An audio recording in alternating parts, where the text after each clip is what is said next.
Time now to talk about the baseline game. And of course, this is the way most people win tennis matches, both men and women's. To play the good baseline game, you got to have a good backhand and a good forehand, good stamina and things that go with it. And to hear about the baseline game and how it should be played, let's go to Brian Gottfried. The baseline game is one with a very simple strategy. You want to hit one more ball than your opponent. I think a lot of the top players are using that strategy very effectively. Bjorn Borg, you've seen on the men's side, and Chrissy Everett-Lloyd on the women's side both use that strategy. While the strategy looks easy on paper, the execution is another thing. I think it takes three things to really develop a baseline game. That's good ground strokes, mental toughness, and patience. I think the patience and the mental toughness can be tied in together in that while you're trying to make your opponent miss the ball before you do, you're also trying to relay to them the fact that you're going to be out on the court until dinner time if that's what it takes to win the match.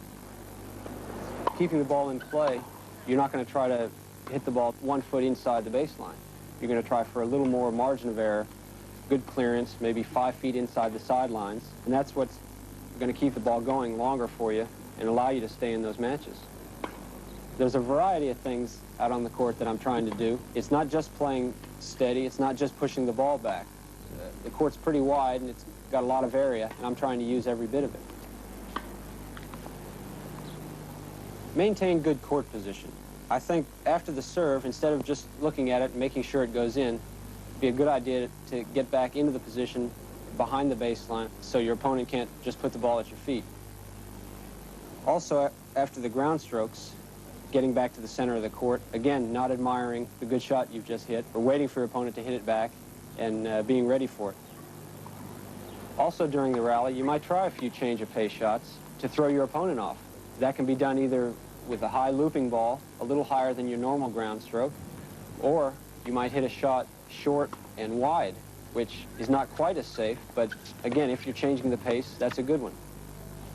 Also in the baseline game, if I'm playing another baseliner, the key thing for me, again, is the patience, if I feel that I can outsteady him. Whereas if I'm playing a net rusher, the strong point for me there is going to have to be my passing shots and my lobs, obviously, because he's going to be coming in a lot.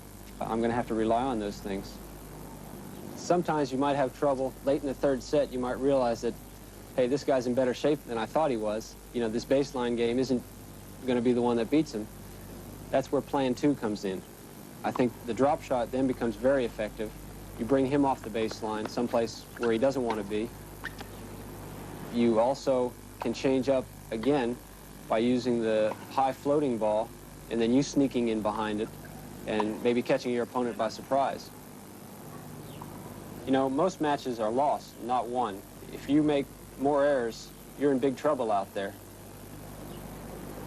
The baseline game requires patience, either a strong shot and a steady one, or 2 steady strokes, and good mental toughness. If you're in good shape, I think it's the one for you. Well, that was a tremendous amount of information by Brian about the baseline game. I'd like to just add 3 points that I think that might be helpful. Number 1 is particularly for youngsters and other people who are just getting started in the game.